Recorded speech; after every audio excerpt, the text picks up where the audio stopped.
الحمد لله نحمده ونستعينه ونستغفره ونؤمن به ونتوكل عليه ونعوذ بالله من شرور أنفسنا ومن سيئات أعمالنا من يهده الله فلا مضل له ومن يضلله فلا هادي له وأشهد أن لا إله إلا الله وحده لا شريك له وأشهد أن سيدنا ومولانا ونبينا محمدا عبده ورسوله صلى الله تعالى عليه وعلى آله وأصحابه وبارك وسلم تسليما كثيرا كثيرا أما بعد فأعوذ بالله من الشيطان الرجيم بسم الله الرحمن الرحيم إن تجتنبوا كبائر ما تنهون عنه نكفر عنكم سيئاتكم وندخلكم مدخلا كريما صدق الله العلي العظيم. حق تعالی کا ارشاد ہے، جن کاموں سے تم کو منع کیا جا رہا ہے، اگر ان ممنوعات میں سے جو بڑے بڑے گناہ ہیں ان سے بچتے رہو گے تو ہم اپنے قاعدے سے تمہارے چھوٹے چھوٹے قصور اور گناہ صغیرہ معاف فرما دیں گے اور تم کو ایک باعزت مقام یعنی جنت میں داخل کر دیں گے. اللہ اکبر. میرے قابل احترام بزرگوں، سرکار دو عالم جناب احمد مجتبی محمد مصطفیٰ صلی اللہ تعالی علیہ وسلم ایک مرتبہ کسی انصاری صحابی کے جنازے میں شرکت فرماتے ہوئے جنت البقیع میں تشریف لے گئے. جب وہاں پہنچے تو معلوم ہوا کہ قبر کی تیاری میں ابھی کچھ دیر ہے، لہذا نبی کریم صلی اللہ علیہ وسلم ایک جگہ جلوہ افروز ہو گئے. اس حدیث کے راوی حضرت براء بن عازب رضی اللہ عنہ فرماتے ہیں کہ ہم حضور اقدس صلی اللہ علیہ وسلم کے آس پاس باادب بیٹھ گئے اور ہم اس کیفیت کے ساتھ بیٹھ گئے جیسے کہ ہمارے سروں پر پرندے ہیں. صحابہ کرام رضوان اللہ تعالی علیہم اجمعین میں بے پناہ ادب اور دین کی طلب اور تڑپ پائی جاتی تھی کہ جب وہ حضور اقدس صلی اللہ علیہ وسلم کے پاس دین کی کوئی بات سننے کے لیے بیٹھتے تو بالکل ہمتن متوجہ ہو کر بیٹھتے تھے، نہ ادھر ادھر دیکھتے اور نہ اس طرح بیٹھتے جیسے کہ ان کے اندر طلب نہیں. ادب بھی یہی ہے. حضرت براء بن عازب رضی اللہ عنہ فرماتے ہیں کہ اس وقت حضور اقدس صلی اللہ علیہ وسلم کی کیفیت یہ تھی کہ آپ صلی اللہ علیہ وسلم کے ہاتھ میں ایک چھوٹی سی لکڑی تھی. آپ صلی اللہ علیہ وسلم کی گردن جھکی ہوئی تھی اور جس طرح ایک بہت ہی فکر مند انسان بیٹھا ہوا لکڑی سے زمین کو کریدہ کرتا ہے، بالکل اسی طرح نبی اکرم صلی اللہ علیہ وسلم بیٹھے ہوئے لکڑی سے زمین کرید رہے تھے، اور ایسا محسوس ہو رہا تھا کہ حضور اقدس صلی اللہ علیہ وسلم بہت زیادہ غم چھایا ہوا ہے،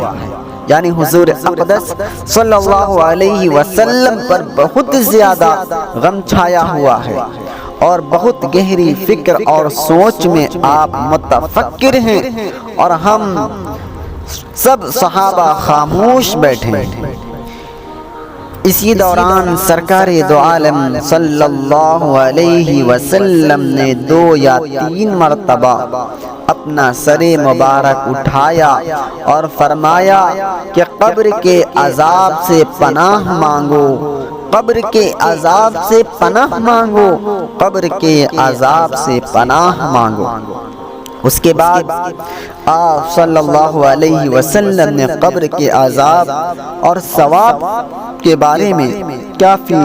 طویل وضاحت فرمائی ہے۔ میرے پیارے دوستو، اس حدیث میں 3 باتیں ہمارے لیے بطور سبق کے موجود ہیں۔ پہلی بات تو یہ ہے کہ جب ہم کسی کے پاس دین کی باتیں یا دین کا تذکرہ سننے کے لیے جائیں، یا دین کی باتیں سیکھنے کے لیے یا پوچھنے کے لیے جائیں، تو اس کا ضرور ادب یہ ہے کہ ادھر ادھر کے خیالات سے اپنے ذہن کو پاک صاف کر کے بات کہنے والے کی طرف پوری طرح متوجہ ہو کر بیٹھیں۔ اسی لیے علماء نے فرمایا کہ دین کے تذکرہ کے دوران اور وعظ کے دوران زبان سے ذکر بھی نہ کرنا چاہیے، جیسا کہ بعض لوگ ایسا کرتے ہیں کہ وعظ کے دوران تسبیح بھی پڑھ رہے ہیں اور وعظ بھی سن رہے ہیں۔ علماء نے ایسا کرنے سے منع فرمایا ہے، اس لیے کہ یہ ادب کے خلاف ہے۔ ادب یہ ہے کہ اس وقت زبانی ذکر بھی موقوف کر دیا جائے اور ہمتاً اپنے آپ کو دین کی باتیں سننے میں مشغول رکھا جائے، جیسا کہ اس حدیث سے صحابہ کرام رضوان اللہ تعالی عنہم اجمعین کا یہ عمل ظاہر ہوا کہ وہ ہمتاً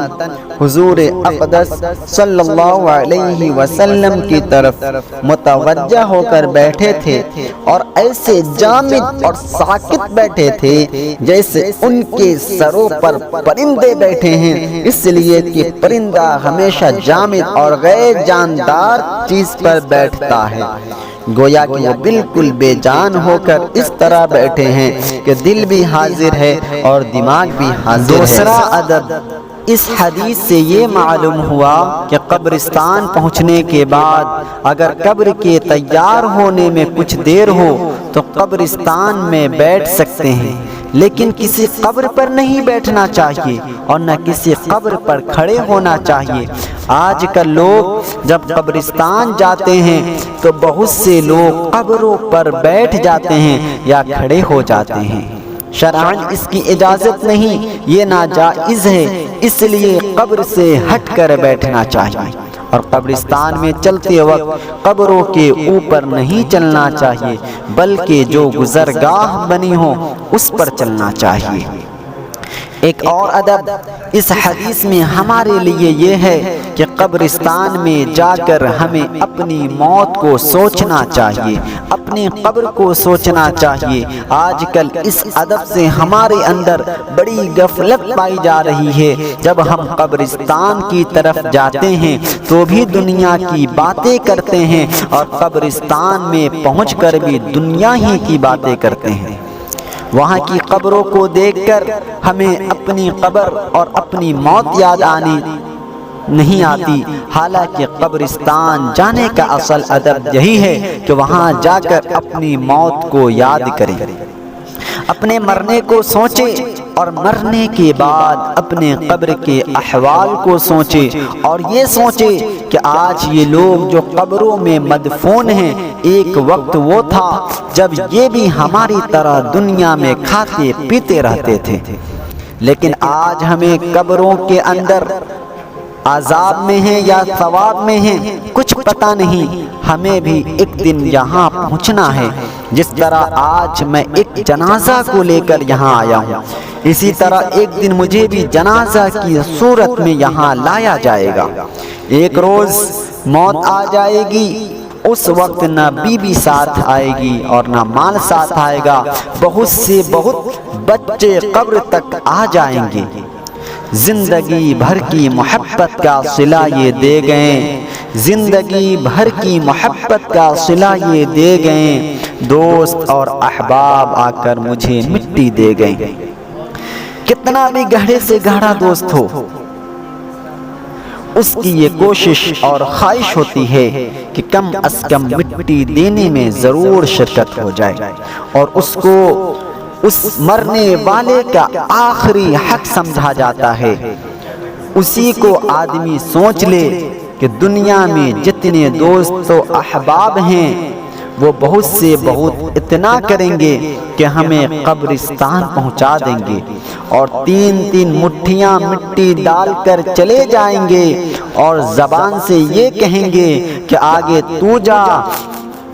آگے تو جان، آگے تو جانے، تیرا عمل جانے۔ قبرستان جا کر ان باتوں کو سوچنا چاہیے، قبرستان جا کر ان باتوں کو سوچنا چاہیے۔ قبرستان جانے کا اصل ادب یہ ہے کہ اس کے ذریعہ انسان کے دل سے دنیا کی محبت نکلتی ہے اور آخرت کی فکر پیدا ہوتی ہے، اور انسان آخرت کے لیے متفکر ہوتا ہے، اور پھر آخرت کی تیاری کے لیے اس کے اندر کچھ آمدگی پیدا ہوتی ہے۔ بہرحال اس حدیث میں حضور اقدس صلی اللہ علیہ وسلم نے 3 مرتبہ فرمایا کہ قبر کے عذاب سے پناہ مانگو، قبر کے عذاب سے پناہ مانگو، قبر کے عذاب سے پناہ مانگو۔ اس لیے چوتھا ادب یہ ہے کہ ہمیں اللہ تعالی سے قبر کے عذاب سے پناہ مانگنی چاہیے۔ اس کی طرف سے بھی ہمارے اندر بڑی غفلت پائی جاتی ہے۔ 20 انسانوں کو قبرستان پہنچا کر آ گئے، مگر کبھی اپنے لیے عذاب قبر سے پناہ نہیں مانگی، اور کبھی یہ دعا نہیں کرتے کہ یا اللہ ہمیں اور ہمارے ماں باپ کو، ہمارے اہل و عیال کو قبر کے عذاب سے بچا۔ تاہم قبر کا عذاب بالکل برحق ہے، وما علینا الا البلاغ۔